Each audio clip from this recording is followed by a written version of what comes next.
Let me talk to you. The biggest icon in wrestling. Yeah.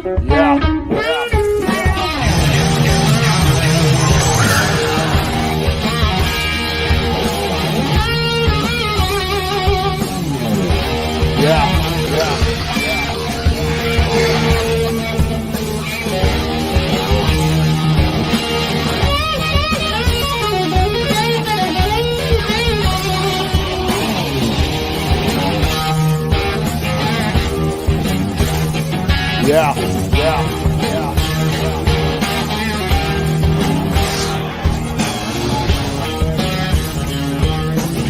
Let me talk to you.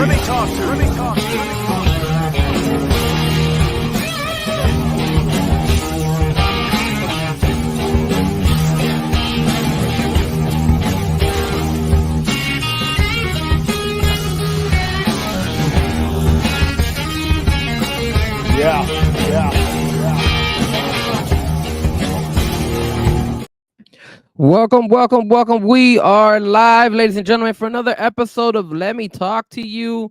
And we are back after, I guess, like a 2-week hiatus, maybe, or 1-week hiatus, I guess.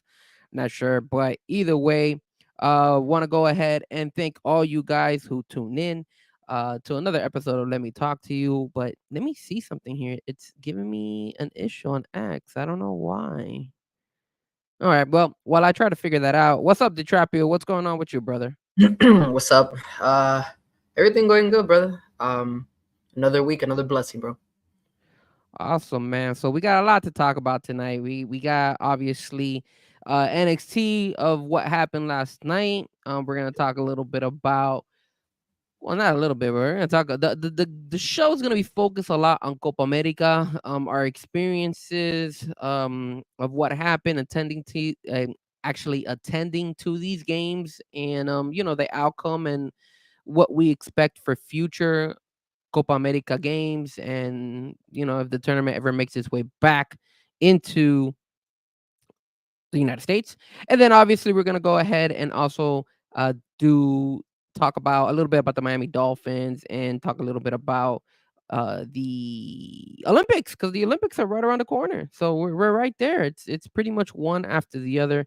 Hold on a second, guys, because I'm trying to get this to work. Hold on a second, because this is annoying. Just Oh, I trying forgot to bring my script. So as you could tell, we're all acting pretty. It's all pretty. We've been slacking the last couple of days. Obviously, I don't know what's going on with X. X is kind of annoying now. So let me see if we could go live now. It keeps giving me issues saying we cannot. That's kind of weird. I wanted to see if we could go back live. And it says a premium account on X is required. Interesting. It wasn't giving me that issue before. I wonder why it's asking me that. What's up, Josh? Welcome, man. Welcome.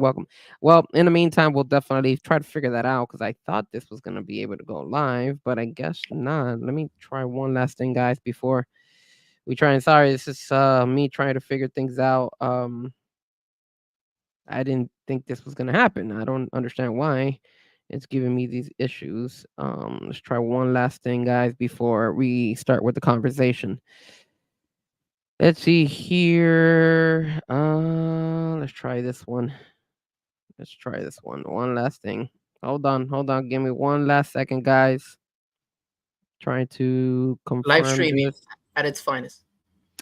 I know, right? It's like we try to do things like, I guess they must have changed this where it's not letting us go live. Yeah, look. All right. Let me try to do something, Nick. I'm gonna come back. I'm gonna turn it off and bring it back. Okay, this is what I'm gonna do, because we have to get it on X as well, and I don't understand why we can't get it on X. I'm trying to get it on X. I guess it's because I just subscribed. Oh no, here you go. There you go. Finally, we got it. Jesus Christ, what is going on here? All right. Sorry about that, guys. I hope you guys, now the people in X can see us as well. Thank you very much. Yeah, so now X, we are live as well on X. So perfect. That's what I wanted. I wanted to make sure that we were live as well on X. It just I don't know why it was giving me issues. Anyways, once again, and for the guys and gals who are tuning in, recap again. NXT. Then we'll go ahead and talk about the Copa America. Then we'll talk about the Miami Dolphins, and then we'll kind of close it out with the Olympics. Just a quick, talk about the Olympics. Make sure that the Olympics are doing. Olympics are coming around the corner, so it should be good. All right. So now let's go ahead first and talk about some NXT last night, sir. First and foremost, did you get a chance to watch it? I saw I want to say a good half of the show. It was pretty entertaining. I'm not gonna lie to you. It was good. I like what they're doing with the direction for All everyone. right, cool.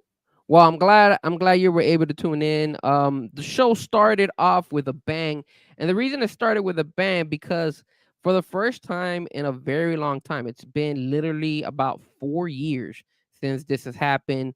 The Rascals came and debuted again all together. Now, I want you to know, Nick, I don't know if you know the history behind the Rascals. The Rascals actually were a four-man group. You had Trey Miguel, you had Zachary Wentz, Wesley, and Myron Reed.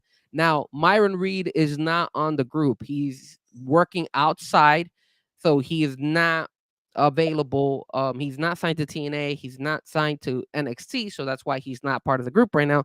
But Trey Miguel and Zachary are both in TNA, and since NXT and TNA are having that collaboration right now, that's why we're getting the Rascals. new Rascals again, I guess, with the three of them. And of course, we had them last night go up against Gallus in a very exciting match. It was cool to see these three come back united, and eventually they won. And during the match, in addition to obviously the Rascals making their debut, like I said, it's been 4 years. We also had a special guest, and that was Joe Hendry making his way to NXT again. Keep in mind, he was last week in NXT where he teamed up with Trick Williams when they faced Ethan Page and Sean Spears. So, Nick, first and foremost, obviously the Rascals won. Anything in particular that you know about the Rascals? And number two, what did you think about Joe Henry making a second appearance back to back in NXT? Where do you see them going with Joe Henry? Well, first, I'm not really too knowledgeable when it comes to the Rascals. I need to look a little bit more into their history, but I mean, I wouldn't be surprised if it's something that NXT is trying to cook right now. It's cooking, and then like you said, the collaboration with TNA, they're just cooking together, and this is one great storyline that I'm for sure expected and will be excited to see moving forward. And when it comes to Joe Hendry showing up again, man, that guy is the hottest thing, right? Believe it or not. And they're gonna keep showing him, and they're gonna keep. I mean, I remember he had shown up backstage, and they were like, "If I hear this song one more time," and then you hear "Say his name," and he appears, and he shows up, and then he's like, "Hey, what's up?" And they're like, "Bro, why are you not here? Why are you here?" And he's like, "I like it here. I think I'm gonna stay here for a while." So it's these messages that he's showing, and people are with the pop. So it's looking good for NXT, to be honest with you.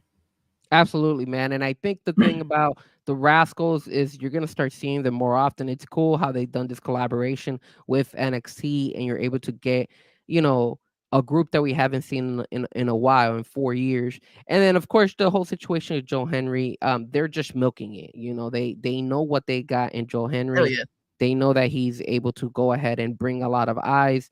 And eventually I think what's going to happen between Joe Henry is eventually you're going to see him possibly at one point in time probably challenge for an NXT belt. The question is, will WWE NXT allow another wrestler from another organization win their belt? That's the scare. That's the if factor. Can you technically allow Joe Hendry eventually to win the NXT belt being a TNA signed wrestler? Only time will tell. I don't think I'll see that happening, but you never know. It could happen. So You know when I see it happening? So you actually do see it happening. If he's a TNA champion. So you think if he becomes the TNA champion, which he's actually challenging for the TNA championship, in the next pay-per-view. If he wins, he will go ahead and eventually challenge for the NXT. And you think NXT will be willing to go ahead and let their champ lose to Joe Henry? I don't know, man. It just seems a little bit difficult for me to see that happen. The reason I say it is because And if it's not that NXT championship, then it has to be something. It has to be some type of silverware. But he can't go he can't go beltless in NXT.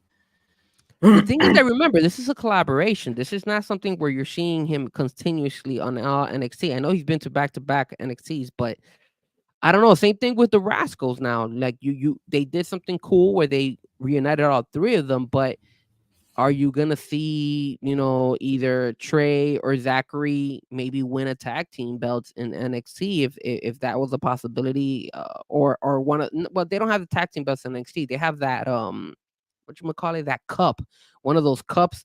I wonder if Heritage that's Cup? something. Yeah, the Heritage Cup. There you go. So maybe they could do that. Like, again, that I could see Or happening. they can make Joe Hendry be a tag team champion. That would also be something I can see him do. Well, I don't think NXT has tag team belts. They only have that Heritage Cup. So Oh, if they don't they have do, tag team belts? I thought they did. no, no. But if they have, I'll give you this. I think they will be willing to do the Heritage Cup. Heritage Cup, I could see them actually winning that. Like Zachary and the whole Rascals, I could see them winning that. I could see maybe also Joe Henry winning Yeah, something like that. yeah, Or for sure. or if NXT and TNA is smart, they could, Bret you know Hart, what? Bret Hart, Owen Hart Foundation winner. No, that's that's AEW.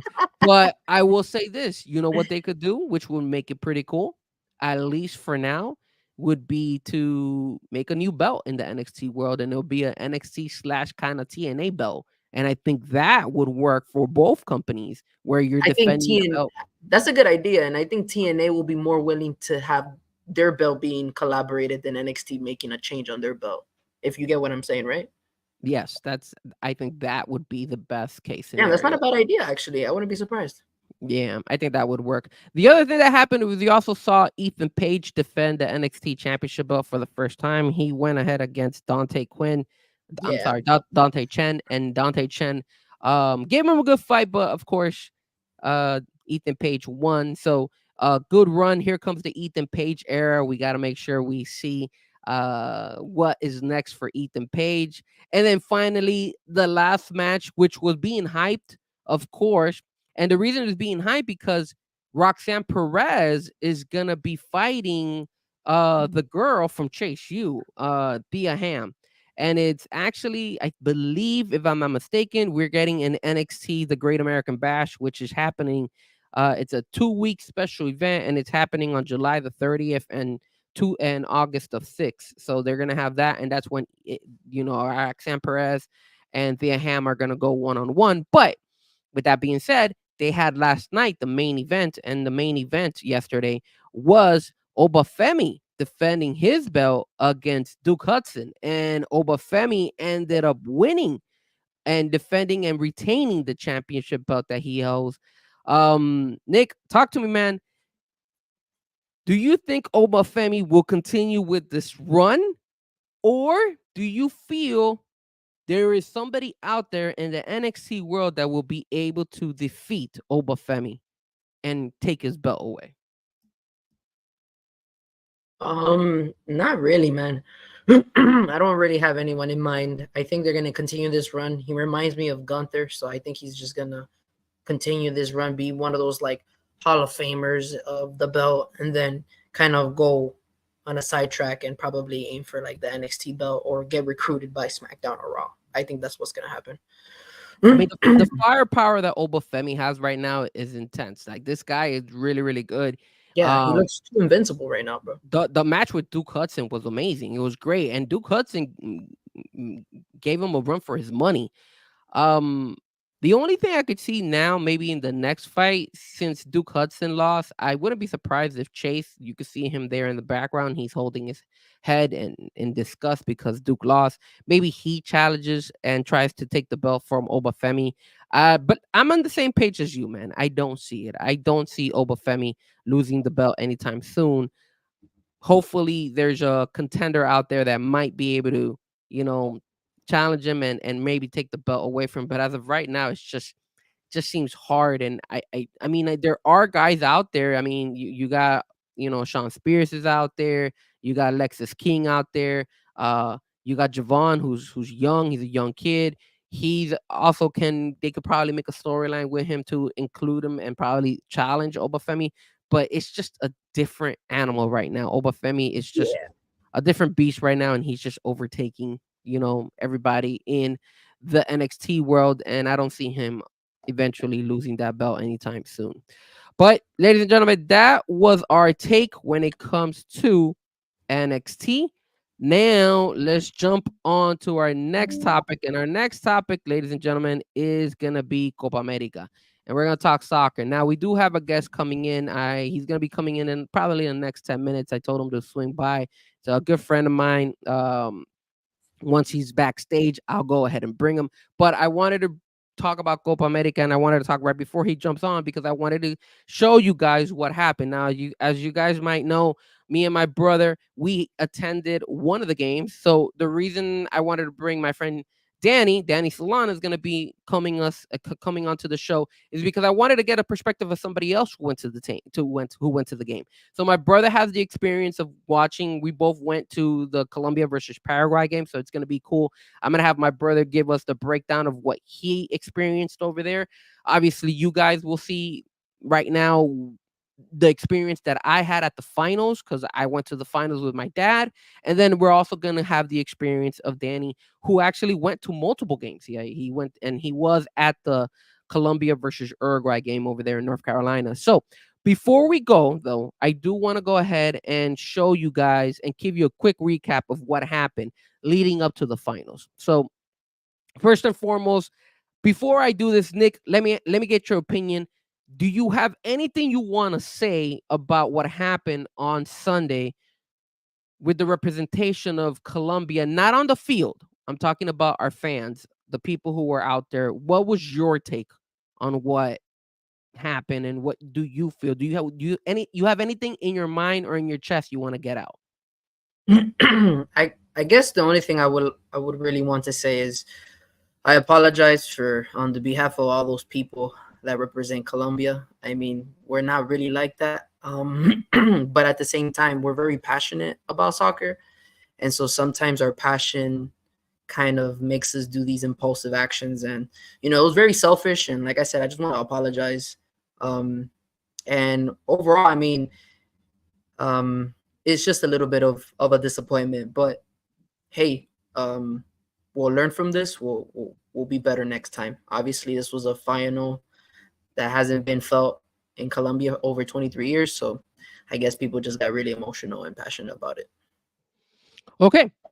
All right, so let's go first and give you a quick recap of what happened. So first and foremost, I wanted to go ahead and show you guys this. And of course, this was on Saturday. So you guys know that I'm a DJ, so I work a lot of events. And one of the events I had the privilege of working on was working with the company Gran Centenario Tequila.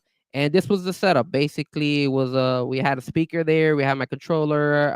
I was there for DJ'd for like at least 20 minutes. And then the main DJ Seth, shout out to him, was there and was able to go ahead and DJ the event. There was two particular events that were happening. One was in Coral Gables, and then the other one was happening here in Doral.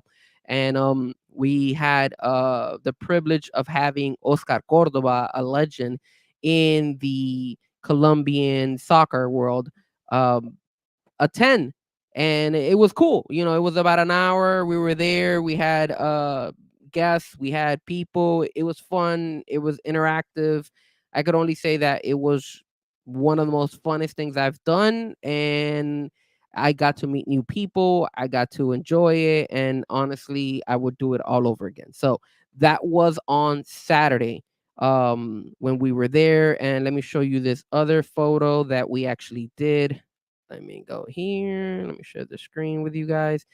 This was the us right there.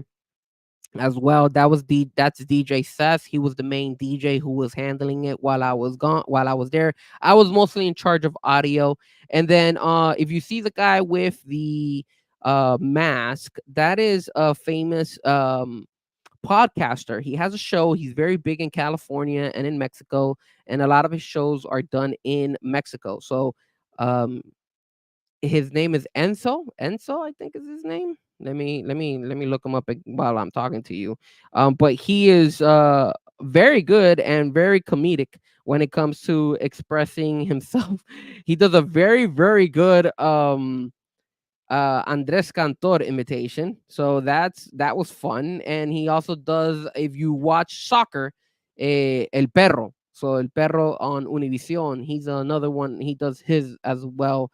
I think I might have. Yeah, I do. I do have a video. So let me play a video that I have here to show you guys exactly how he sounds. Let me go here. I'm gonna go to desktop. Let's see. Da, da, da. Hold on a second, guys. Here we go. All right, so let's see. Y bendice la portería para que no entre ni el aire. His voice. Ese gran portero de Boca que ganó Libertadores. ¿Cuántos Libertadores ganaste, Oscar? ¿Dos? ¿Contra quién fue? So that were you able to hear that, Nick? Yeah, it was. All right, perfect. So as you could tell, that's Oscar Cordova, legend in Colombian soccer, and then obviously you have him, and you heard him talking like El Perro.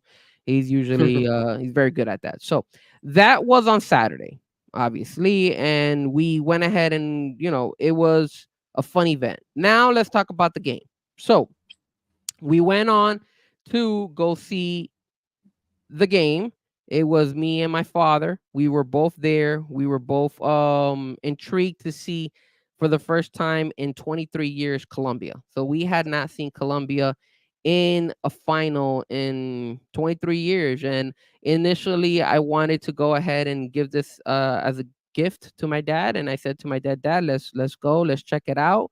As you guys could tell, there was a lot of wildness going on at the Hard Rock, but I'll give you exactly like our view and some of the stuff that was going on. So first and foremost, obviously, we were walking in. So I did narrate. I hope you guys excuse my narrative voice. I'm not the best, but I was at the game. I was trying to be as I guess as informative as possible. They're not long, but it doesn't mean you guys will realize how it was at the beginning when we were going in. So let me go ahead and bring this up. Let me see, where is it? Let's go. Okay, so this was the first one. So let me do this. So here we go.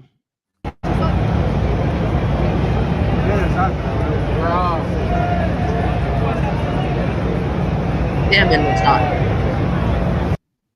So this video here basically shows us what happened. So when me and my dad were at the game, there was a couple of things that we went to go check out. I told my dad, hey, let's go check out the Fan Fest. And when we check out the Fan Fest, we'll make our way over to the gate. Unfortunately, what ended up happening is once we finished checking out the Fan Fest area, the problem was they weren't allowing people to come in. And that's when me and my dad were like, what is going on here? Like, we don't understand why they're not letting people in. Now, we did check out the fan area, and the fan area was where my dad we met more Colombians, we met fans, and because I worked with DJ Seth the day before, they had a stage. So that was one of the reasons why we made it over there. So this is a video of the fans. So you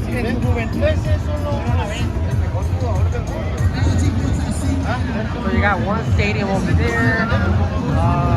We got the food over here. Colombian coming in. You got the Grand Centenario. And then you have the Coca-Cola stage over there too. Pretty cool. You have a little bit of everything, bro. So as you could tell, that was the stage, and that was the Fan Fest. Talk to me, Nick. What's going on? What were you gonna say? Hello? Did you say? Can No, you that hear it it? looked fun. Yeah. So if you are a Dolphin fan, I did.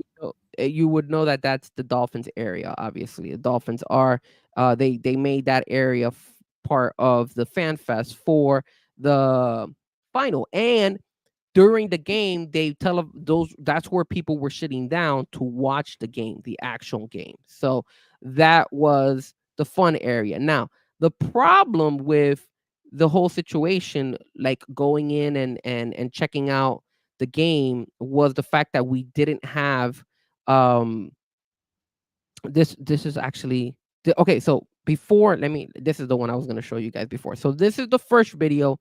Okay, so let me recap. So that was the fan fest. The first video you saw was everyone, all of us waiting in line. This was before waiting in line. So this is us right here making our way. So we're here at the Hard Rock. It's a flock of Colombians. There's some there's some Argentinians, and but it looks good. It looks good. We're all here. People are getting ready. This is only about 5:30, but we still have a lot to go. But it looks like it's Colombian type of crowd today. We got some Argentinians. I'm not gonna lie, but you can tell Colombian. Oh shit, my bad. Of course, the guy had to go like right behind me.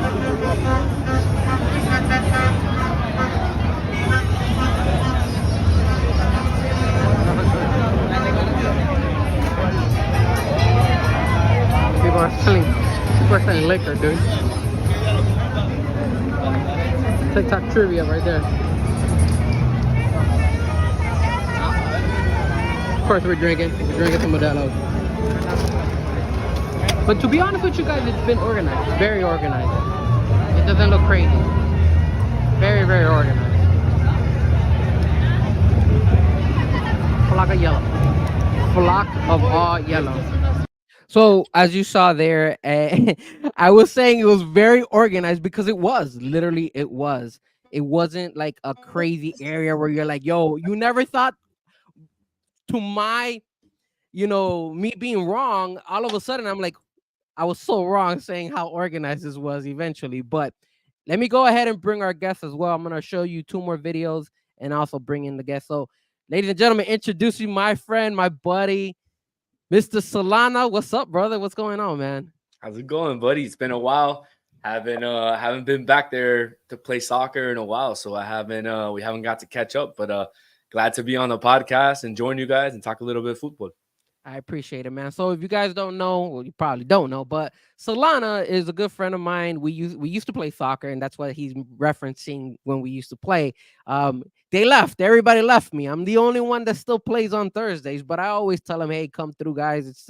We still play Thursday nights at 9:00. It hasn't changed. We still play for 2 hours, but hopefully you and all the old guys, all the other friends of ours that we had will make their way hopefully back. But if not, at least, we made great connection, and I appreciate you coming on, joining the Let Me Talk to You podcast.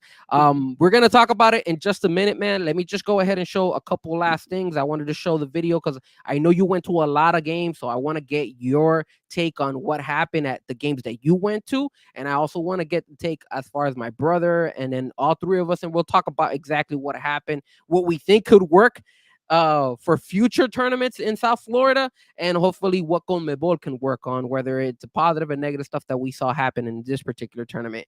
The last 2 videos I wanted to show was one where I really honestly get upset.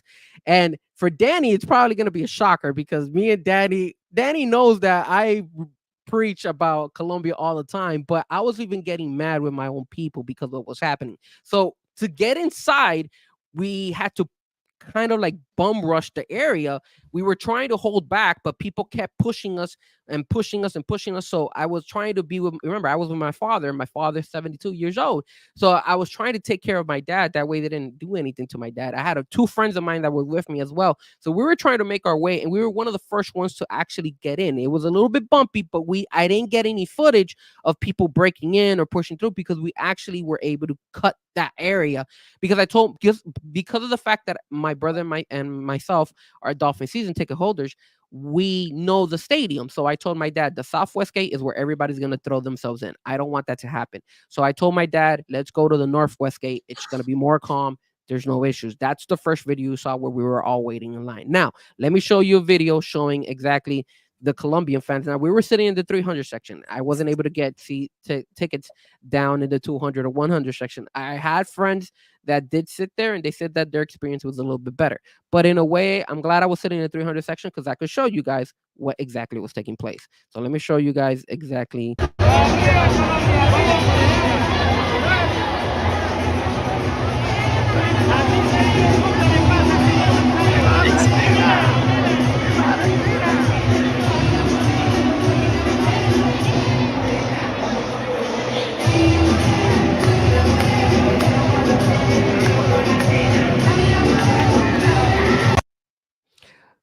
So that was the initial video of us, just checking out the place. It looked good. We weren't complaining. We thought it was fine. I did find it a little bit awkward that there was a lot of people coming in. So when that happened, I want to show you guys this particular photo. Let me see if I could share this with you guys. And again, pardon me if I am slow developing this stuff. So this is the first thing I wanted to show you guys. So when we were sitting down, this was the crowd, and as you could tell, there were only a lot of Argentinians. There was a Argentinian. I'm sorry, Colombians. There was an Argentinian there as well. All these people did not have any seats. They were all standing in the middle aisle. So I was getting upset at them because what was happening in the 300 section was that the stadium is built for you to have open areas, and then you could have ventilation coming in. Because there was so many Colombians just standing there, it was hot as hell. And my dad is old, like I said. So because he's old, unfortunately, not only him, but most of the elderly people who were at the game were suffering of like breathing issues. Like my dad was like, Frank, I can't breathe. And it was hard. So I started getting upset at these people. I was telling them, yo, go find your seats, knowing that I had no idea that these people were just going to stand here the whole freaking time and not actually do anything and just move. So they literally stood there all game, at least for the beginning, which was through the national anthem. Now I'm going to show you an after photo after the SWAT team came in.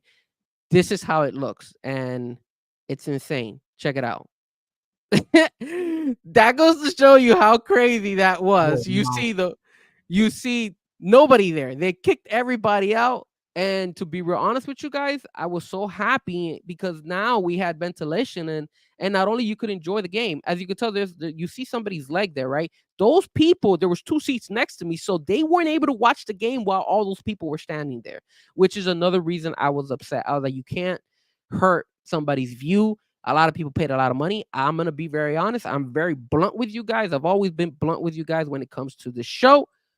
I paid $3,000. $1,500 for my dad's ticket, $1,500 for my ticket to sit up there to watch the game and enjoy it. And people just coming in and just taking over, I didn't appreciate it. And yes, I am Colombian. I do love my country. I will always love my country, but I don't agree with that type of mindset. I don't agree with any of that stuff. The last video I want to show is our guest, obviously, Danny. So the reason I wanted to go ahead and show this video is because Danny, you went to the North Carolina event where Colombia was playing against Uruguay. You obviously rep Uruguay.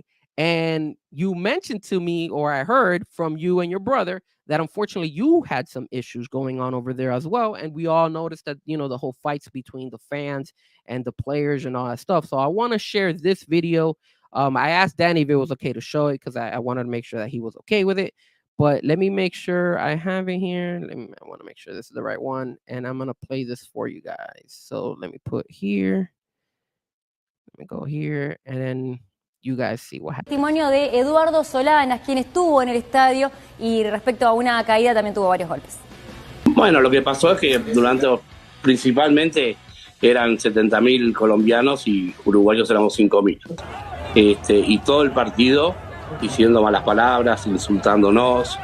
Cuando nos levantamos para irnos, nos empezaron a tirar, cerveza, Coca-Colas, botellas, insultándonos. Yo estaba con mis chicos, que son de 20 y pico años, y ahí se armó un poquito la trifulca. Yo estaba ahí en el medio y bueno, me empujaron por las escaleras y por supuesto me tuve problemas ahora con tubes en la cara, en el brazo, o sea, el brazo y las piernas. Pero el gran problema es que no había seguridad ninguna, no había un policía en ningún lado. Otro amigo mío también tuvo problemas, o sea, varias personas tuvieron problemas con los colombianos, ¿no? Esta gente, más borrachos, muchos de ellos. Lo primero que tiene que hacer, tiene que aprender acá en este país, como pasa en Europa y pasa en Sudamérica, primero separar las hinchadas, pero acá no te separan a nadie, o sea, ni en el fútbol americano ni en el básquetbol, están todos juntos, o sea, eso es una cosa, no sé si fue Comebol, tendría que haber pedido de separar las hinchadas, y además estaríamos todos juntos, aunque seamos, porque ayer yo calculo que éramos unas 5.000 personas, algo así, pero cuando estuvimos en New Jersey y en Kansas, éramos más de 40.000, o sea, ahí se notaba, ¿no? Y nunca hubo un problema, nunca pasó nada.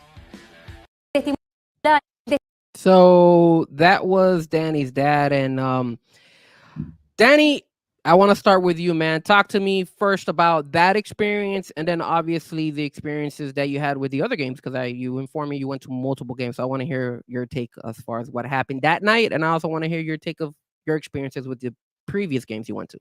Yeah, absolutely. I mean, like I told you, and like most people who follow me on social media or know me personally know I'm diehard Uruguayan. So when I heard that Uruguay was coming to play, obviously the Copa America in the United States, there was no doubt I was going to go to as many games as possible. And like you mentioned, I was able to go to 3 games. My dad was able to go to all 5. You know, focusing just on the Charlotte game, you know, as you can see, it was a tough game, not only, you know, because of the result. You know, it was tough on the heart because of the result, but also because of the incidents that happened after the game as well. I can tell you that it didn't happen just after the game. I mean, it was something that built up the entire game.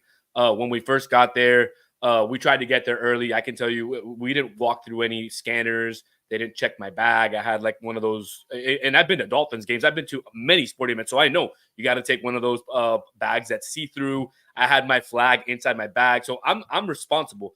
You know, they even had like a little outside, I don't want to call it a fan section, because if it was, that's really sad, but they had like a couple tents when they're giving out beers, if you were like do like, you know, some special things that they had there, and you could buy also beers.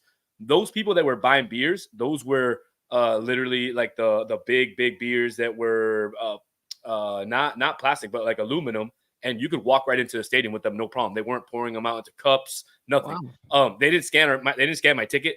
I legit walked right into the stadium, like no issues. And the reason was because unfortunately there was 5 people trying to scan tickets and thousands of people just rushing into the stadium. Now, there wasn't an avalanche or anything in my entrance. It was just a lot of people, and you know, you just had to be careful and see what line you went through, and everything was fine. But I know in other entrances, like there's a former ESPN Deportes host, Jorge Ramos. He just recently retired. He was there with his wife and his son, and they went in through another entrance. They had better tickets than we did. We were upstairs. They were in a nicer area, but there was a avalanche in their entrance. So I mean, it didn't really matter kind of, you know, what entrance it was. I think the whole security aspect and just the policing of that specific game and event was very, very bad. I mean, I can tell you, walking to the stadium, it was a sea of yellow, not one police officer anywhere. And if you would be in any country in South America in a game like this, you would have the police officers probably a mile, 2 miles outside the stadium already, you know, making sure that if you're coming through, you have a ticket. Making sure, you know, if you were a Colombia fan, maybe you should go one way and start separating the fans in a certain way, so that even if they're somewhat kind of mixed within the stadium, at least going in, they go in together, and you don't have those kind of issues where you kind of saw, you know, in the final where, you know, you had a lot of people pushing and you have issues with different fans. So in terms of, you know, my experience that game, it was terrible. I'll tell you, Frank, I'll never put myself in a situation where I go to a game and I am that much of a minority ever again. Because, and let me tell you, I cover Inter Miami and I love going to the games. I thought about going to the Inter Miami Tigres game that's coming up now in a couple weeks over in Houston.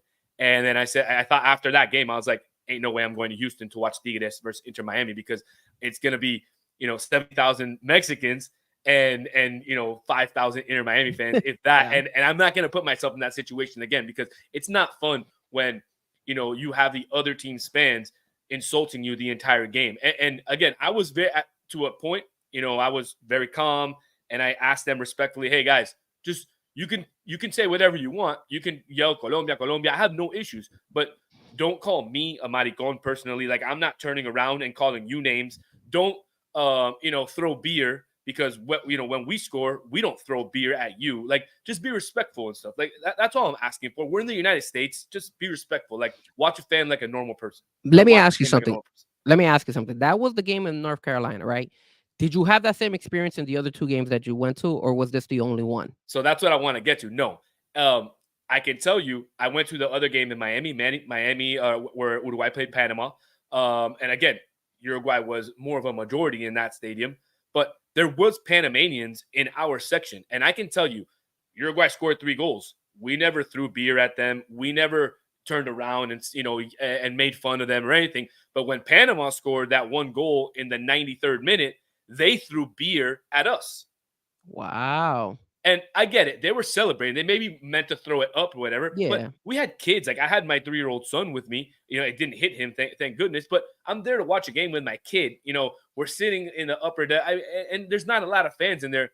You're down 3-0. Why is there a necessity to throw beer when you score a goal? Like, that's one thing, and I will stand by that. And I know it's very prominent in Central America and also in Colombia, Ecuador, maybe even in Peru and in Venezuela, where when you score a goal, you throw beer. It happens at the Inter Miami games. You sit with La Familia, in the North End, and you're going to get hit with beer. But also, if I'm going to go to the North End, I'm not going to go with my son, and I'm not going to take my wife there. I'm going to go to other seats where I know that's not going to happen. So, I didn't expect something like that to happen. In New York, again, it was 90% Uruguayans, very little population of Bolivians, but there was no fights. There was no issues. It's just, I don't know, if just the game, the tensions were so high, and, it had been so long since both Uruguay and Colombia had made a semifinal in any tournament, right? Yeah. And look, arguably Colombia and Uruguay could have been, were the best 2 teams going into the semifinal, and it sucks that they had to face each other. Yeah. So it could have been all that built up, and again, people drinking, and look, they were selling stuff in the stadiums. I know you saw in the finals, somebody took an actual bottle into the stadium, like a glass bottle. So I'm just saying, there was just no security in Charlotte. And again, in terms of security wise, I didn't see security in any of the stadiums. So let's be straight. It's not like I'm pointing out that specific one. I didn't see a lot of cops in Hard Rock when I went to Uruguay versus Panama. I didn't see a lot of cops in New York when I went to that game. And my dad told me that in Vegas, it was an absolute disaster as well. Even getting into the stadium, it was so hot and they wouldn't open the doors for them. Just the organization overall for the tournament was just very, very poor. So it's nothing against that specific game. Just unfortunately, I had a very bad experience, and it kind of hits you in a personal way, and it is what it is. Of course, Nick. Now you and me went to the one in Houston, and NRG Stadium, to go see Colombia versus Paraguay. What was your experience at the NRG Stadium for that game? First and foremost, I just want to say my prayers to your father, Solana. That was really Thanks, man. That's such a tough experience. But overall, when it comes to Houston, I'm not lying to you. You're right. There wasn't much law enforcement around the stadium. You still see some cars, but it wasn't something like an NFL game, especially that's the Houston Texans stadium. And oh, I hope we're not losing you. We might be losing my brother. Sorry about that. No, you're good. Can you say something? Sorry, I have poor connection right now. Frankie, I was going to ask you while he fixes his connection. Frankie, I was going to ask you, because he mentioned about security. You go to Dolphins games because you mentioned you're a Dolphins season ticket holder. Yeah. I know that. You've been forever. Yeah. When you go to games and you go into your section, there's always an usher at every section. Always. Correct. And usually there's a police officer at maybe every other or every 2 sections. There's always a police officer. I never got my tickets checked by one usher in any game I went to. Wait, but hold on. When you went into the stadium, right? Yeah. Did you at least have to scan the thing through the machine? At Hard Rock, yes. And at MetLife, I did. And because I had club level tickets at MetLife, not knowing, I just bought random tickets. At club level, you had to scan it to get into that section. But had I not had club level, yeah, I would have scanned to get into the stadium. But they didn't ask when I had club level, I got in. But to get into my section, there wasn't a usher there asking. My dad, because we didn't buy tickets together, my dad was in the 100s at MetLife. And all I did was I told the usher, there was an usher standing there, and I said, yeah, I'm just going to go say hi to that guy right there. The guy was like, okay, no problem. Just let me right in. I literally could have sat there whole game, and I'm not a bad guy, so I'm not going to go there and cause issues. But mind you, maybe some people are bad and they are going to cause issues. So my bad. Sorry to cut you off. Just since you had the bad connection, I wanted to ask Frankie because to compare that, like, it's nuts. No, I got you. Go, Nick. Yeah, my connection right now is pretty poorly. I've been trying to fix this for the past couple of days. My apologies. But just to sum up, overall, the experience against the Paraguay and Colombia game, I'm not lying to you, it was very smooth. There was a lot of people. I gotta give you that. There was a lot of Colombians. Tensions could have gone high, but Argentina has a huge fan club, and Colombia has a lot of people following them too. So there's just more hostility. So people just got rowdy and Hard Rock, I guess. But yeah, against the Paraguay and Colombia game, it was pretty smooth. And even after we finished the game, it was a pretty smooth exit as well. Not much traffic at the end. I don't know if you remember, Frank, but you and I, we were like, yo, this is pretty organized for our first game in La Copa America. The only thing we were just a little bit disappointed was on the marketing. The merch. We wanted to get some good merch. We'll get to that. But at the same time, I guess, back in 2016 when the Copa America was here, I guess the CONMEBOL Federation felt like they lost a lot of money. They felt like there was a lot more money to be made, I guess. So they felt like they didn't need to put in too much of an effort this time around. So maybe that was just a strategy move on their end. Did you hear any of that, Solana or Nick? Yeah, where are you getting that? So yeah, no, he's right. So essentially in 2016, it was organized by CONCACAF, and CONCACAF put a lot of money into it and essentially had the security necessary and had all the measures in place. Now, this time around, although it was hosted in the United States, it was organized by CONMEBOL with the assistance of CONCACAF. Now, I've heard on my end from inside sources that CONMEBOL severely underpaid when it comes to security and that type of stuff. And that's why you had the issues that you had around the stadiums. Now, a lot of the people in the media are saying that, again, the World Cup, because that's what they're comparing this to, is United States ready for the World Cup? Yeah. And I don't think there's going to be an issue with the World Cup because FIFA and CONMEBOL are two different entities, although they are somewhat linked. You won't see that type of issue with FIFA. There's absolutely no way. I have a question for both of you guys, because when I went to the final and I went to the experience also with the one in Houston, I did also notice, just like what you guys are saying, there was no security. Yes, I saw security here and there, but there was nobody around us. Very rare did I ever see, like you had the experience of an usher being in your section. It was just you move your way in and call it a day. What I want to ask both of you guys, if Copa America was to ever come back to the United States, what do you think they should do? Should Copa America, should CONMEBOL handle it a little bit more different? Should it be more CONCACAF? Because you guys are mentioning that 2016, it was CONCACAF who handled it, and it seems like it was more organized. It was more, planned better than what this was. I wasn't able to attend any of the games back in 2016. I only saw them from TV, and I never heard any issues during that particular event. So we'll start with you, Solana. What do you think if CONMEBOL was to bring back the Copa America, which we hope we does, because I think they had a really good turnout. People went out there. What do you think they should do differently, and what do you think did they do anything positive in this particular run? I think there was a lot of positive in this particular run in terms of some of the cities that they picked.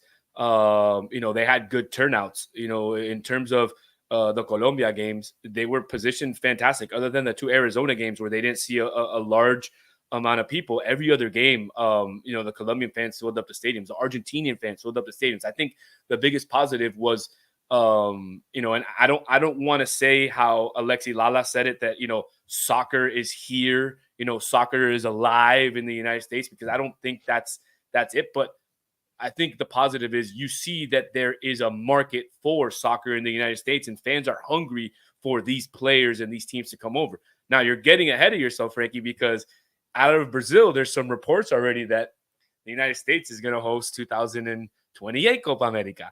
Wow. If that is the case, yeah. So if that is, again, I'm happy, because for me and for us, who it's hard for us to get down to South America to watch our teams, it's fantastic. It's a little bit easier for us. Now, it sucks for the people in South America, because a lot of them have to get a visa to come into the United States. It's a lot of money to go city to city. Hotels are a lot more expensive. So logistically, it sucks for the folks in South America. Obviously, we're happy. Things that they should change. There's so much, man. We could go on for like 5 shows, but I'm going to name like 5 major points. One, I think they need to use smaller stadiums. I think they need to use the MLS stadiums, maybe not even the MLS, maybe some college stadiums. Why? One, most of them already have natural grass. You don't have to lay the grass over the turf that's already there. Now, I understand why they're doing it. They want to sell as many tickets as they can. Yeah. But wouldn't the atmosphere be a lot better if it was in maybe a smaller stadium? I mean, look at the Euro Cup. The Euro Cup, most of the games are taking place in 40 to 50,000 seat stadiums, other than the final, which was, I think, an 80,000 seat stadium in Munich or in Berlin. But the smaller atmospheres, to me, are what's better. And then they could probably, explain why they're charging so much for tickets. Because right now, a lot of the tickets, even in the upper bowl for some of the group games, are like $300. For like to see Argentina, it was like $300, $400, $500. The resales were $700. Now, if you're only selling 40,000 instead of 70,000, now it kind of makes sense to pay $300 to sit in the upper level, because it's a lot less tickets. Yeah. That's one. Two, then you got to separate the fans. I mean, my dad said it. I've been saying it. I'm all over social media saying it. It's obvious. You got to separate. Now, I'm not saying completely separate, but sell X percent and X percent of the tickets to the 2 federations, have the federations sell and handle that. And then the rest of the tickets, the more civilized people can buy, are the ones kind of in the middle of the stadium. And those are the more expensive ones. And that's it. And then you keep the more like fanáticos that want to sit with their fans, which would be me, you. I mean, you want to sit with the Colombians. I want to sit with the Uruguayans. I don't. It's more fun. And not only that, well, I would sit with you if we're going up against each other. That way we could talk trash to one another. I would do that. And I'm okay with that, because I know you, and you're not some random dude that's I'm not gonna throw beer at you, and you're not gonna throw beer at me, bro. Exactly. So I'm cool with that. But I'm just saying, like, how much cooler would it be in a game, especially like that Colombia-Uruguay game, where obviously there was so many Colombians and you could hear them chanting, but the Uruguayans were so spread out that you can't hear anything. So I thought it would have been a lot cooler had all the Uruguayans been together. One, I think it would have been for safety reasons. It would have been a lot better had we all been together. And two, it's just for atmosphere in the stadium. It's a lot cooler if the fans are, with each other. But again, we all know that in the States, we sacrifice, security and fan atmosphere for cash. So all day. But yeah, so those are my 2 cents, man. I don't know what you're thinking, man. Talk to me, Nick. What do you think CONMEBOL or Copa America should change? And did you see any positives for this tournament? Positive was that it made countries, back to, unite each other. That's one thing soccer really does well, is unite countries. But overall, when it comes to room for improvement, I mean, like Solana says, I don't know where to start, but I mean, the most important is fan security, fan safety. And so that should have been their number 1 rule. But I'm not quite sure if CONMEBOL will ever do that, because in South America, I think they do what they do when it comes to sitting all the true fans in one section. And then they kind of, like, I'm a big Madrid fan, so I've seen when other teams, when they come to El Bernabeu, they literally have like a box, literally like a little box for just the away fans. But I highly doubt the United States or CONMEBOL would try to be that organized here in the U.S. soil. So I think that's my biggest take, just security for the fans. We don't want people to think soccer can involve violence, and we don't want that. We want to show that it unites people, it unites countries, and then at the end of the day, it's a sport that we all have passion for. And I think that's the number one thing they should move if they are thinking of doing 2028. Solana's right. 2026 FIFA. I think FIFA's super strict, very organized organization, and I think they would handle it fairly well. But when it comes to CONMEBOL, I guess I don't know. I'm speechless, to be honest with you. Speechless. Well, let me give my take. I think when it comes to the positives, I think you guys kind of pointed it out. Yes, there was a lot of fans. We got fans from all around the states. I mean, when we traveled to these places, I ran into Colombians from Orlando, from Houston, from New York, from California. I'm pretty sure Danny ran into Uruguayos from all around the world. So it united us. So I thought that was a really good idea to have the tournament here because of the fact that we don't have that tournament here. One of the positives, in my opinion, besides uniting fans, is obviously combining again CONCACAF with CONMEBOL. I think a competition is only not going to help CONMEBOL, but it's going to help CONCACAF. And yes, we're talking about our countries, but let's keep it real. We live in the United States. We're going to root for the Americans in a way. Tough. Hopefully. Danny saying no. You guys are, but I Danny. and I've been straight with you from day one. I root for Uruguay, Nacional, and now Inter Miami because they're the home squad in terms of soccer. But I won't put on another jersey and I won't root for anybody else. Let me ask you this. I won't root for the US. No chance. You won't. Even if Uruguay is eliminated, you won't root for the United States. No. Wow. Well, I mean, that's a different take. I mean, I, for one, obviously, I'm going to root for Colombia and I'm going to root for the United States. I root for the United States because I live in this country. I feel like we need to root for this country and I want soccer to get better here because, you have kids. Hopefully I have kids. My brother's going to have kids. I want my kids to eventually play soccer and you never know. Maybe our kids will be able to make it to the national team. And yes, you might say, hey, I'm going to have my kid play for Uruguay. I'm not going to have him play for the United States. Nah, he'll play for the US. He'll play for the US. But so for me, the only way the United States will improve is they need this type of competition. And I think it helps. Look, they were to get rid of this damn coach, which I hated. I'm so happy they got rid of him. Let's see who they bring now. But I think this was a positive Rafa for Benitez. Nah, hopefully, I don't know. I heard rumors that he's interested, that he wants to come, but we could talk about that another time. Though, I'll tell you that. So I think the positive of that is obviously the competition. We saw Canada. I'm not a Canada fan, but I was happy for the Canadians. I was like, yo, that's cool. We were able to see Alphonso Davies. We get to see these great players from other countries, and we see them here in the United States. That's not every day we see that, right? Obviously, the negatives.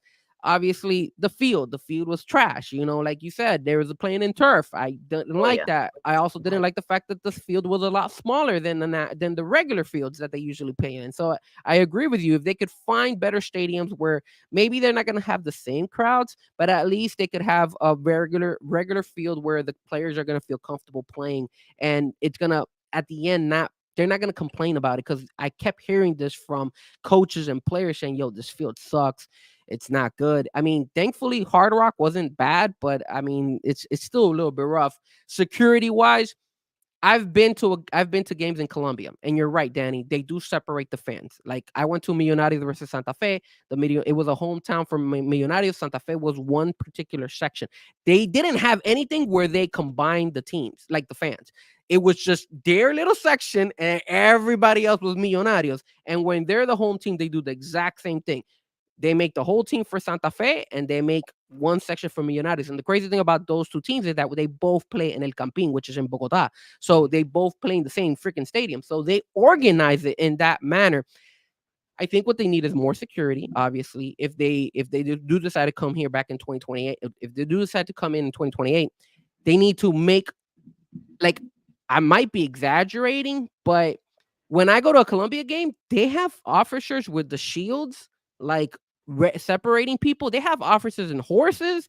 I don't know if they got to go that extreme, because I think there's a lot of Americans I'm hoping that are civilized, and the people that live here know it's civilized. But I do feel they should amp up the security, not only inside the stadium, but outside the stadium. Control it from outside. That way, when they come in, it's already organized. What happened on Sunday could have easily been stopped if they would have had security and officers outside. They didn't. When I was walking in, there was no officers. They were all inside behind the gate, and there was only a handful of them. If they would have had officers outside, you'll be more, least likely to push and try to get in and force yourself in. That's my biggest concern. Hopefully they do fix that. And then obviously when we talk about the FIFA, I think like what you said is right. FIFA is obviously different. I do agree with you though, Danny. And I had written this to my friends and family. I said this is probably the first and last final game I ever go to, unless I'm sitting in like a really nice area. Whether I'm sitting in the 100 section or the 200 section, then I'll go. But for me to go and sit in the 300 section, I can't, man. It's just too wild. I'm afraid. I saw what happened to my dad. I didn't want that to happen to any of us. And I see what happened to your father. Now, let me ask you this before, obviously I know you got to go, but your father, when he got injured, how did that happen? Was that going to his seat? That was during his seat? What was going on? So that was after the game. So after the game finished, obviously the Colombian fans were erupted in this, euphoric craziness, and which is great. And they started, throwing beer in the air and then at us and like pouring beer at us and throwing cups at us and bottles and stuff. So at that point, we kind of were like, let's get the heck out of here, let's go. Mhm. So we were kind of walking out, whatever. And as we were walking out, this older lady, gives me the 2 middle fingers right in my face. Oh my And Lord. I'm talking about like a 60-year-old older lady, like 65, older lady, whatever, a woman. Her husband, tries to be nice and give me, shake his hand. But Frankie, you know me, at that point, being heckled for 2 hours and then an older lady sticks her double middle fingers in my face. I was kind of like, I kind of just brushed, her husband's hand. And that's kind of where it all went loose. Like I was just trying to get out. And then they kind of like, oh, and then So they took everybody offense kind of to got that. on top of us. We were able to kind of calm it down. And then as we were walking down the stairs, some dude nails me from behind. What? Like just punches me from behind. So he hits my head. And when I go to turn around to see, it's this dude with like a long Columbia hat. And we kind of just start like, everybody starts pushing back and forth. And as we're pushing back and forth, these people push us all down. And that's when my dad gets just like pushed down the stairs. Man. And he fell down like 5 or 6 stairs. And then I didn't even notice at that point because my adrenaline was rushing so much. Yeah. And this other guy was like, hey, your dad's on the floor. And I was like, oh my God. At that point, like I grabbed my dad, I took him to the medic tent. And I even asked, I was like, yo, where are the cops? Where are the cops? They're like, one of the medics was like, it's going to take like 20, 25 minutes to get one of those. And I was like, seriously? Like, look at my dad. He's all bloody. And he's like, what do you want me to do? And I was like, at that point, whatever. I will say this, man. And since I went to the final, I do have to give kudos to the Colombians and Argentinians. There was no fight around where we were. There was a lot of fans. I was sitting in front of Argentinians in the front. There were Argentinians sitting in front of me and behind me. And I had Colombians on the side with my dad. And that's it. I even had 2 Argentinians sitting next to me. So there was no altercations. There was no throwing of beer. One thing that the Hard Rock does is they stop selling beer at halftime. So during the halftime, people try to go get beer and they're like, no, we're not selling any more beer. We're out of it. Once they kicked the Colombians out from those middle aisles, security went above and beyond as far as just letting those areas open, but they didn't even kick them out of the stadium. They left them in the stadium. They were actually sitting where the food court is. So where you buy foods and snacks, you would see Colombians sitting on the floor. You would see them sitting on the benches. And I'm like, oh, I thought they kicked them out. I thought they removed them out of the stadium. They actually were nice and they actually let them stay there. So they were actually just watching. And once they were kicked out, it was more organized. The Colombians, our Colombian people that were sitting there, they were just watching the game. They were fine. They weren't pushing. They weren't realizing. I'm going to say something. Obviously, that's not a good representation of Colombia. Neither was it over there in North Carolina for your game. But I'm going to tell you what, this is one thing I will say. This happens a lot in Colombia. And I don't know if it happens in Uruguay, but this does happen a lot. It happens in all South America. We can throw it all out on the table. It happens in Brazil. It happens in Argentina. It happens everywhere. We've seen it with Boca River. So yeah. So what happens a lot, man, and I think this is the problem, is that in our countries, people do sneak into these games as well. That's a given. But they have certain sections where they could actually stand and just watch, and they don't give them any issues. So I think the mindset of a lot of our Colombians that did this on Sunday was the kind of the same mindset as what they do in Colombia. Hey, we could sneak in, we could get in, and we could just stand there and watch the game, and they're not going to do anything about it. That's not happening here. This is the United States. My only issue, Danny, for me and what happened, obviously, it didn't go as drastic as yours.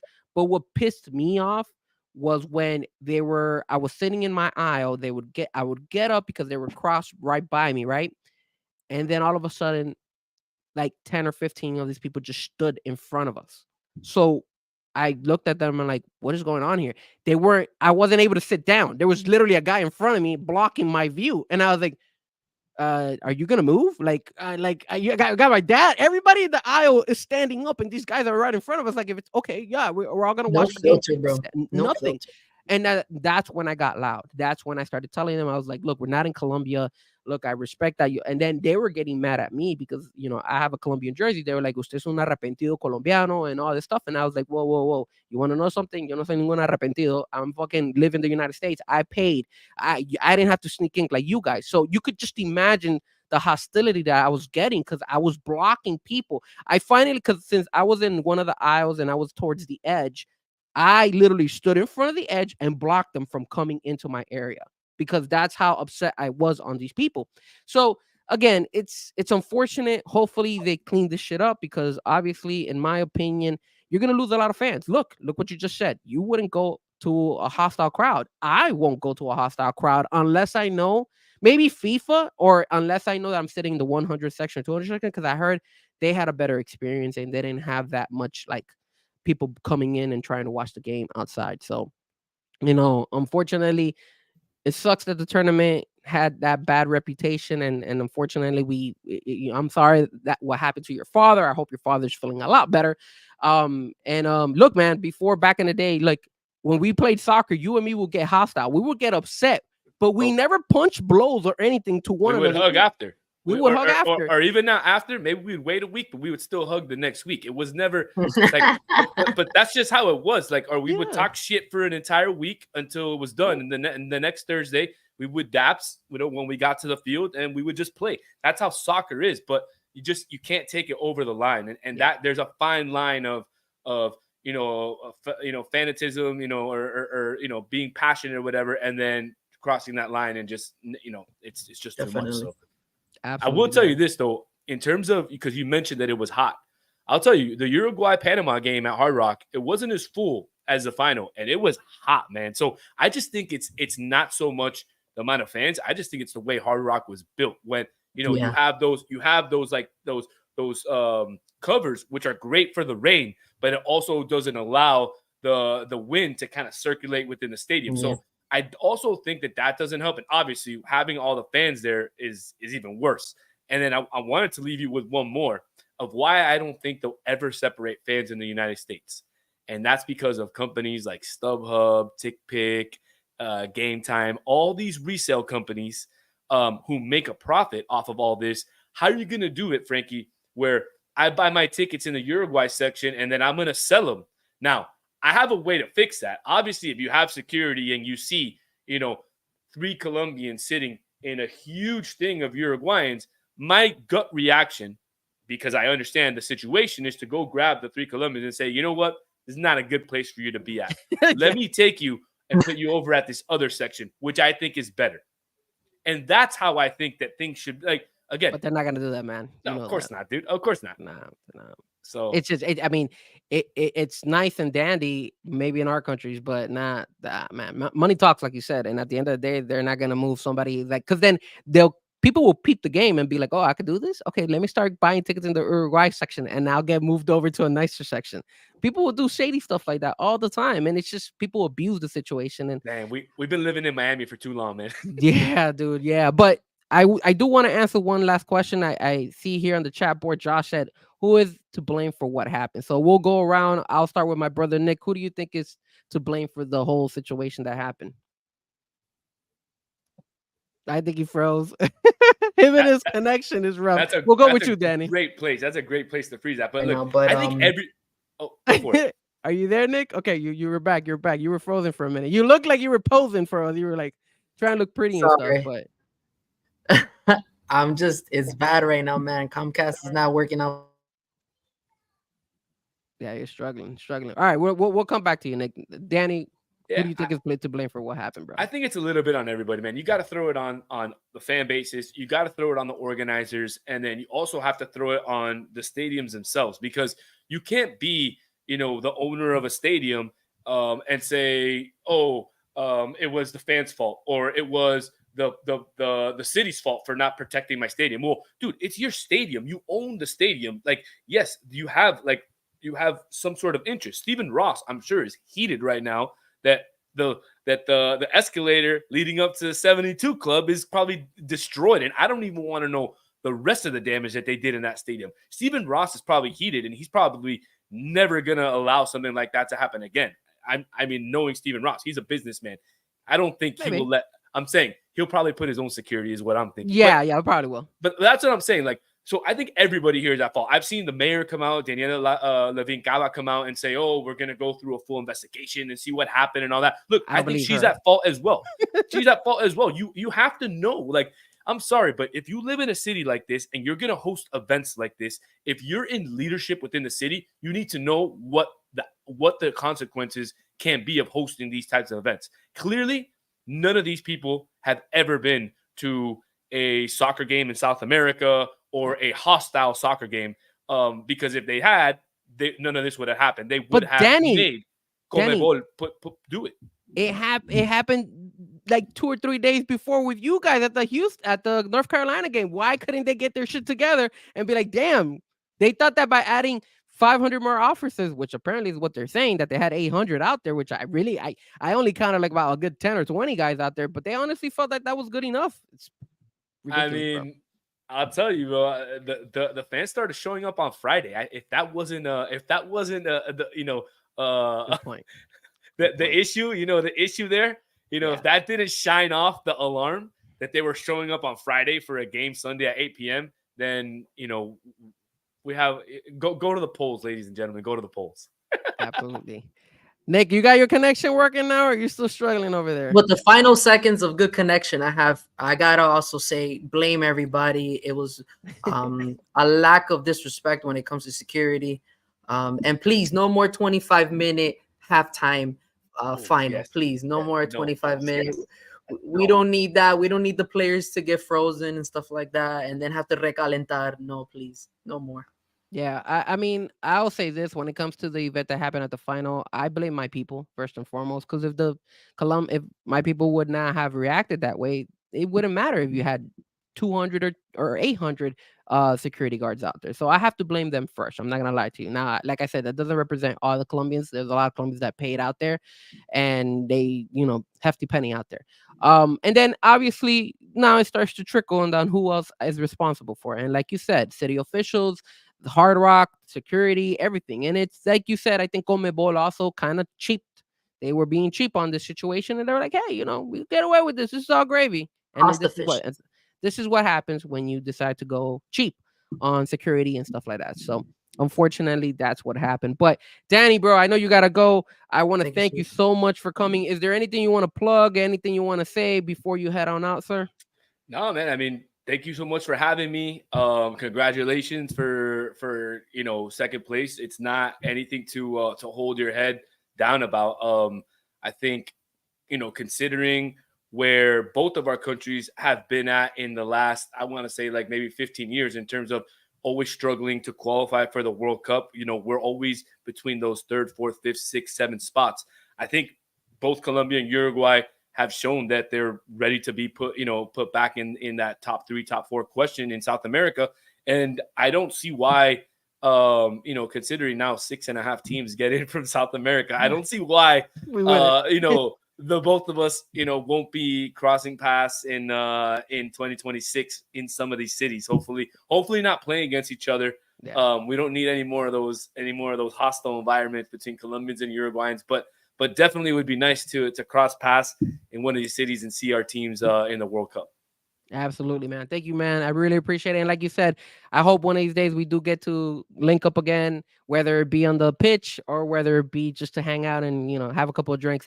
You got my number. I got your number. We always hang out. So, man, Danny, it's a pleasure. Thank you so much for being.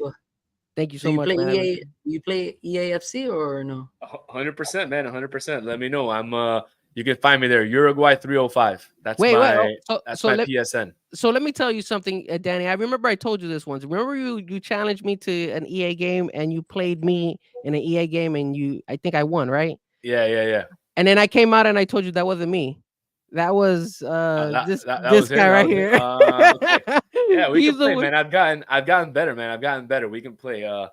We'll see. Let me know when you want to play, and we can play. Send me a message through there. I also play. We will officially have to play because I'm pretty sure you're gonna beat me. But either way, I do play as well. I'll shoot you one of these days. That way, I think I have you as a friend. I've seen you online a couple of times, so I'll probably shoot you a message. Be like, all right, let's go ahead and play. We're always so busy, right? Like I know you got a family, and I have the podcast and I have the DJ stuff. So it's just really difficult for us. The older you get, the more responsibilities you got in life. So it's like you gotta kind of make best of your time throughout the Absolutely, day. man. So. I think I'm gonna sell my PlayStation for an Inter Miami ticket. Nowadays, it's like $350 just to go see Inter Miami. So, if they make it to the finals, maybe I'll sell my PlayStation for a finals ticket. We'll see. Yeah, man. But look, definitely we gotta link up one of these days going to Inter Miami because at least we both are Inter Miami fans. All three of us are Inter Miami fans, and we could probably go watch a game together. That'd be pretty cool and nice. We won't be hostile to each other because we're already for the same team. So Absolutely. all right, brother. Thank you so much, man. Appreciate it. And I'll talk to you later, man. Thanks, man. Have a good one, guys. You too, You bro. too. Take care. All right, that was Danny. Solana, appreciate it. He, like I said, a good friend of mine that we always take. And like I said, enemies on the pitch, but in real life, we're good friends, man. Yeah, soccer is so emotional, so competitive, but that doesn't mean we can't be friends. We can't be, humble to each other, and that's exactly. And I was like, I told Nick before, I was like, me and Danny would get in heated arguments. Like we would play soccer, and I wanted to punch Danny sometimes, and Danny wanted to punch me. But at the end of the day, it's the sign of respect. We both, we know we're professional enough to understand that, hey man, it's just a game, dude. Like at the end of the day, you don't have to go that far. For them to do all that stuff to his father, and to them, that was kind of messed up. I don't appreciate that. So Yeah. all right, sir. Let's go ahead and talk a little bit about football, sir. And the reason we're gonna talk football is because of the Miami Dolphins. Now everything's pretty much over. We're done. We're done with Copa America. You guys, the listeners, don't have to watch and see the episode and be like, oh my God, these guys are talking soccer again. We're going to be talking soccer every once in a blue moon, but now we focus on our segment, which is, of course, the Miami Dolphins. And why? Because we're Dolphin fans. We love our Dolphins. And what's up, No Doubt? I see that you're late. Osprey and MJF were wrestling for an hour. Yeah, kind of stupid of them to do it on a regular Dynamite show because they're hitting 250 shows. That was so. But we'll talk about that. Me and Sean will talk about it next week on Let Me Talk to You, or maybe Sean. I'm pretty sure Sean might go on later tonight. So don't forget to tune in to Sean Stanley Media House YouTube channel as well. He also does recaps of most of these shows. I might drop if he's talking AEW tonight. I might just drop in as well and chime in on what I think about that. Even though we're almost done here, I promise you I'll go ahead and I'll make sure that I have to put in my 2 cents, whether it be on video or it might be on the chat board. It doesn't matter. Anyways, Nick, talk to me, man. There was a couple of things I wanted to show you. Obviously, one of the biggest things that happened yesterday was the fact that one of our key players is actually on the verge of possibly getting ready. And is it possible? Can it be possible that our guy, Jalen Phillips, will start week 1? And there you see him right there. Look at him grinding, dark grind. Let's do it one more time. Look at him. He actually has the little table, the little ladder. When me and my brother used to go and play soccer, we would do that, right? Nicholas, you know about all these drills, right? Yeah, those are in or out twist motion exercises, good for hip mobility and ankle flexion mobility. So it's pretty much targeting all the calf and the hip. So that makes sense for him to do that because obviously you want to have that rhythm back, but also have that calf strength back, especially if it's a Achilles injury that he's coming back from. No, and Josh has a very good point there. Phillips wants to get paid, bro. If you look at this, seeing this, Nick, do you think we're gonna get that too. Jalen Phillips with him? That too, yeah, of course. Do you think he'll be ready week 1, sir? I think that's the goal, obviously, but I wouldn't be surprised if with the moves because I think the Dolphins are not done yet making more moves, but I think once the Dolphins are in game 1. I think they won't have him play. I think they'll let him set out the first 4 games, and then So you think they're gonna put him in the week pup 5 list? yeah, for sure, 100%. Wow. Why you say 100%? Look at him. Look at his moves, bro. He's ready. He's ready to go. Look at those hips moving, bro.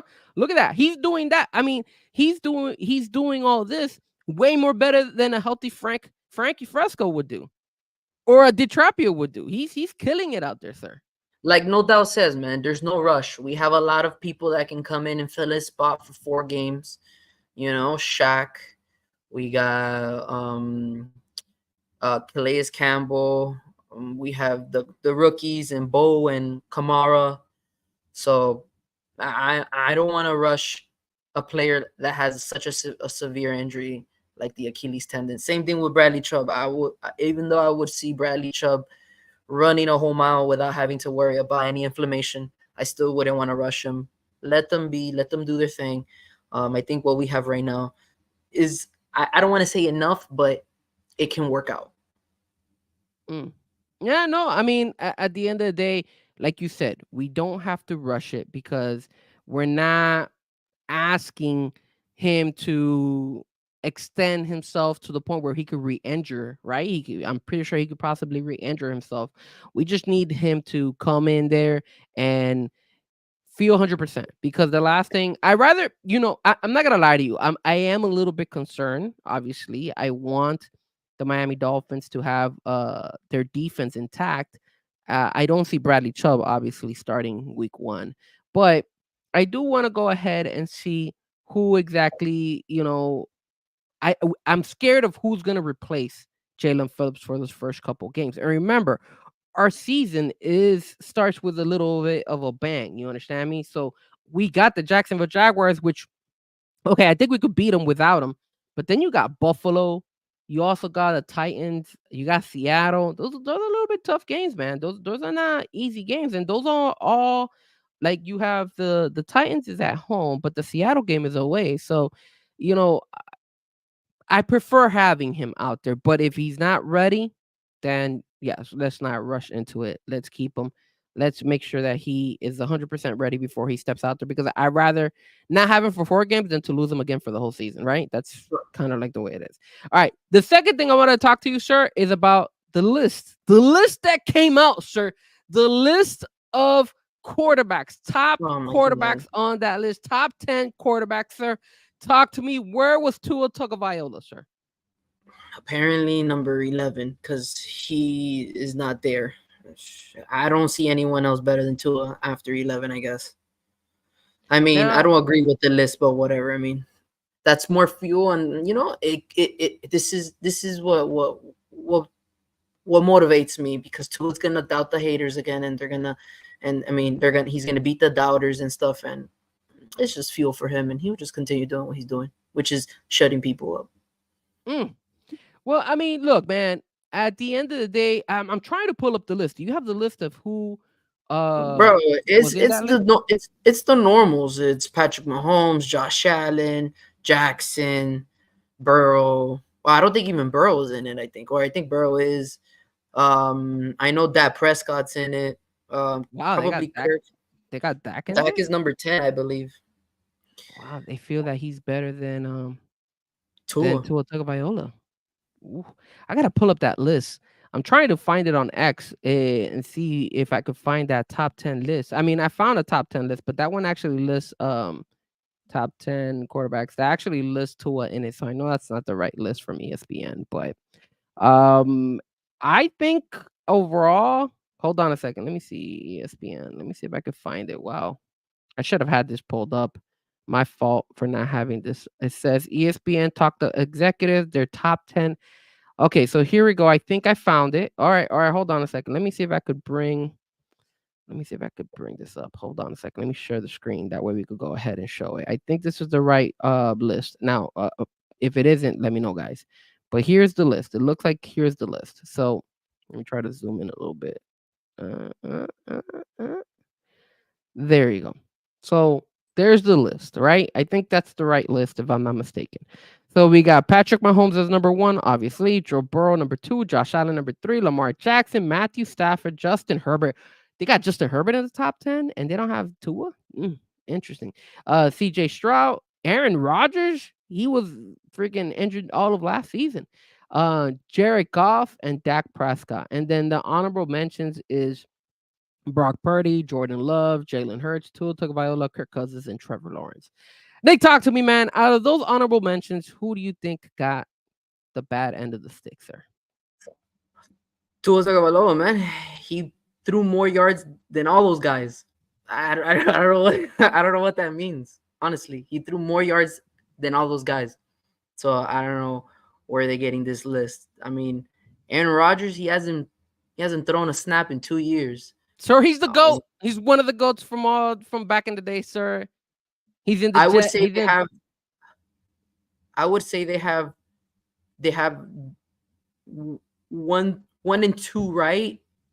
3 would be Lamar Jackson, 4 would be Matthew Stafford, and 5 would be Josh Allen. And then going down the list, number 6 is CJ.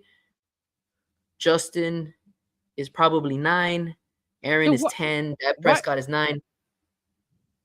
And Tua?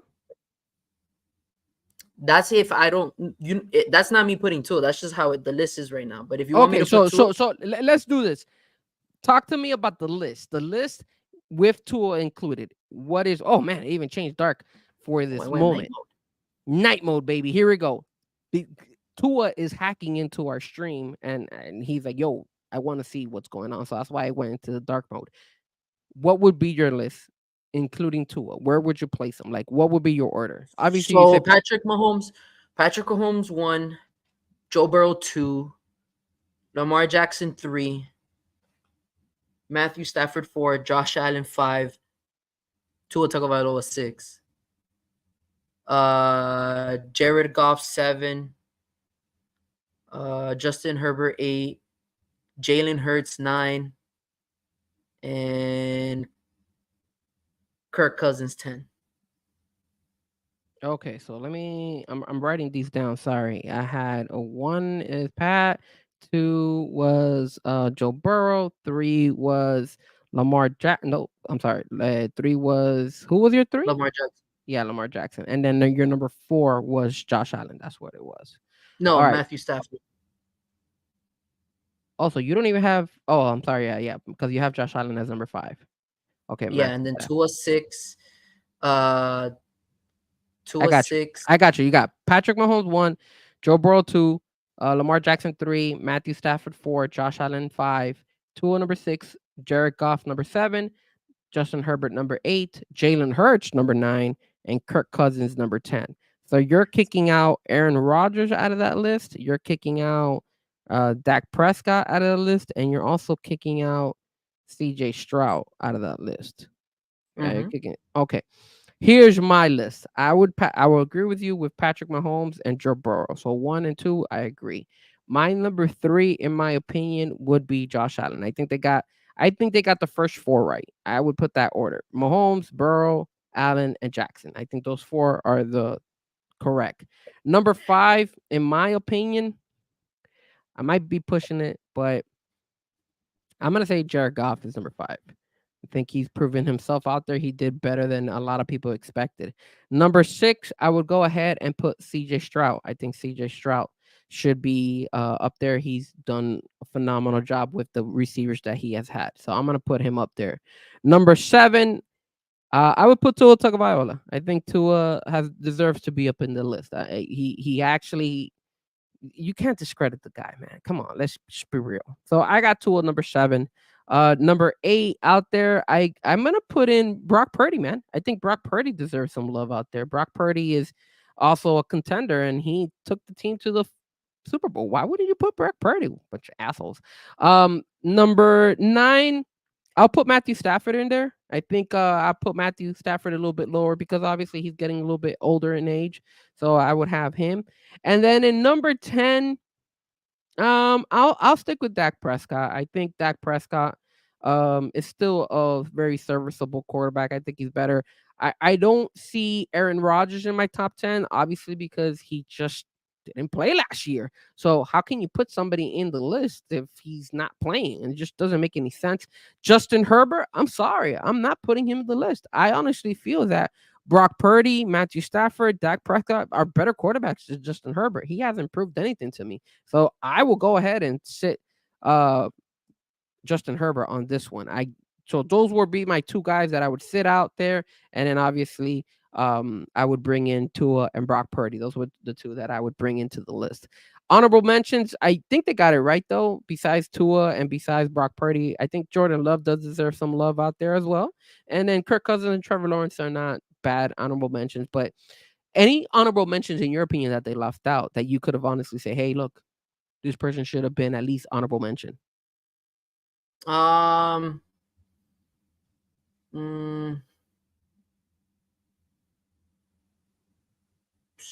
No doubt says, look at you, Frankie. 7 is solid. I got 2 at 8. Not bad.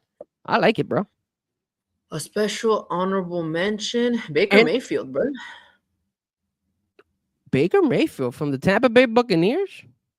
Yes, hey, sir. He didn't do that bad, man. He led that team over to the playoffs. So Baker Mayfield would be your honorable mention. If I had to pick an honorable mention in my end, who would be an honorable mention? I'm trying to think. So I got the Dolphins, the Jets sucked, Buffalo, we already have them, and then New England, they didn't have anybody. So let's get rid of that group. Then the section with let's see, hold on. NFL standings. Hold on. This is the only way I'm going to remember the teams. So let's go and take a look here. Hold on a second, because I want to make sure. Because I did have Jordan Love. So the Ravens already have Pittsburgh Steelers, the Titans, the Colts, the Jags, the Texans, the Chiefs, the Chargers, the Broncos, the Raiders, Eagles, Cowboys, Giants, Commanders, Vikings. Derek Carr? Not feeling Derek Carr out there. Falcons, Buccaneers, Saints, Carolina Panthers, Seahawks, 49ers, LA Rams, and Arizona Cardinals. Wow, man, there really isn't anybody out there besides them. You know what? I'll go with you, man. I think Baker Mayfield was the best possible honorable mention out there, because I'm trying to think who else. And because you got people like Russell Wilson, but he hasn't done anything. You have Kyler Murray, but he's been injured lately. Mm-hmm. You have youngsters like the Will Levy guy in Tennessee, which he didn't do bad, but he's still not honorable mention type. He didn't do better than Baker. He didn't do better than Baker. Who else can I think right now? I think that's about it, honestly. I mean, you could say the rookie over there in Carolina. Derek Carr. Nah, man. Yeah, right. That kid didn't do anything, bro. Maybe he wasn't that bad. He was okay. Nah, bro. He was okay. I mean, the thing is that CJ Stroud kind of out. Oh, Deshaun Watson, aka Massage. Thank you, no doubt. That's a good one. There you go, Deshaun Watson. But remember, he's also been kind of like, you know. And then Ryan Tannehill, baby. How about Ryan Tannehill? Should he be an honorable mention? Of course not. I wouldn't put Ryan Tannehill. But we will see, sir. We got training camp coming. What? I think it's starting in 2 weeks? I think we got it in 2 weeks, right? Training camp? July 20 is the 27th, I believe, is the first day. And then 28th is the second day. I think the 28th of July, I believe, is Stadium Day, if I'm not mistaken. And I think 27th is the first day. Because I know August 2nd is Member Day, which is that Friday in the morning. Very nice. Very, very nice. I will want to go ahead and say that we're gonna try something when we reach our subscription count. We reach 50 subscribers.